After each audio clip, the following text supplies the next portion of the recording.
What up, YouTube fam? Today I'm going to talk about deadlifting, specifically my deadlift. It's sort of my bread and butter, definitely my strongest lift of the big three. There's a number of reasons why this might be. Anatomically, my body is just built for this maneuver. I'm 5'4" with very long arms considering my height. However, anatomy aside, I've also put 2 years of work into deadlifting that has gotten me to the numbers I'm pulling now. In this video, I do 5 sets of 4 reps of 405 pounds, followed by 2 sets of 2 with chalk, no lifting straps at 405 again. That's a total of 24 reps of 405 pounds, about 3 times my body weight. First thing you notice is that I pull conventional. The reason being, or the reason for this is not some misguided belief that a sumo deadlift is not a real deadlift, because it is. Especially in terms of powerlifting, which I am a powerlifter, it is absolutely a real deadlift. Oh, so what you see here, me doing is actually just talking myself and psyching myself out. I'm telling myself it's lightweight. A lot of lifting is mental, and this is definitely a part of it. I had to tell myself that it was easy weight.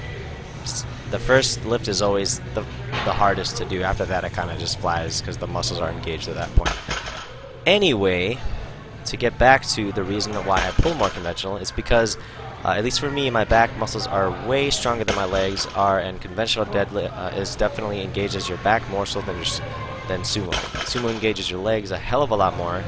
I keep my stance fairly close because my back is so much stronger. I find, at least for me, that's where I'm most stable. That may be different for you, but find your sweet spot and try to build on it from there. Let's talk about equipment. So, flat shoes. The flatter, the better. The more surface area on the ground, the better. You'll be more stable, and when it gets to be super heavyweight, you definitely don't want to be tipping forward because of a high heel. A belt here is also crucial. It helps protect your spine, but also helps you create more intra-abdominal and thoracic pressure, which I'll get into later. Lifting straps are sorta up to you, but I would definitely recommend them if you are doing high volume like I am here. 6 sets of 4 is a lot for your grip strength to handle, and more often than not, that'll be the first to go before everything else. But keep in mind that for competition, you likely won't be able to use them.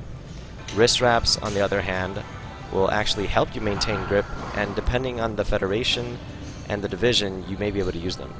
And finally, chalk is something you'll need to use if you go raw, so no lifting straps. Chalk improves grip strength immensely. So let's get into techniques. The first thing you're going to want to learn is the Valsalva maneuver. It's a breathing technique that creates intra-abdominal and thoracic pressure that protects the spine and allows you to generate a lot more force on your lift. It involves you taking a deep breath before you start the lift and holding it until you've almost locked out. That pressure keeps you safe, but will help you drive the weight up to lockout. I usually breathe out when 70% of the concentric or the upward movement is complete. I find it gives me a little more oomph to get it done. I know other lifters that will hold all the way to lockout. Figure out what feels most natural for you. The next thing I want to go into is grip style. I always go double overhand when using lifting straps, but if you go raw, I suggest going mixed grip unless you are one of those people with the uncanny ability to go double overhand raw. More props to you, because that takes some major grip strength development. Double overhand, in my opinion, is the best to do, as it minimizes your chances of tearing a bicep, and it's just safer because it evenly displaces the weight across your muscles due to basic symmetry. Mixed will be, because of its asymmetrical nature, will place differential strain on the body, and even if it's only a little. You can also do hook grip, which is supposed to be the best, but my hands are too small for that, so not worth mentioning in my deadlift. Hopefully this video was informative and gave you a little more insight into maybe improving your own deadlift game. If you liked the video, please like the video, comment, subscribe for more content, and I will look forward to engaging with you guys soon and keeping you updated on this meet prep. This is coming towards the end of the month here, so I almost completely forgot to mention to keep your back as straight and flat as possible.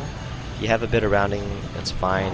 Actually, even if you have a lot of rounding, if you can get the weight up and be safe about it, it's still good. But as flat as possible, general rule of thumb, is the best way to do it.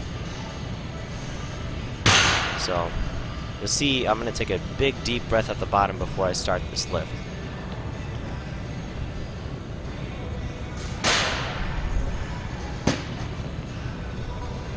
About shoulder width apart. Here we go.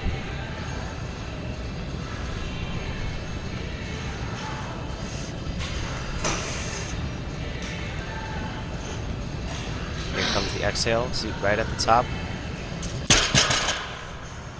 Alright, you guys, thanks for watching. Don't forget to like, comment, subscribe if you liked it. And look forward to engaging with you guys later. Peace out.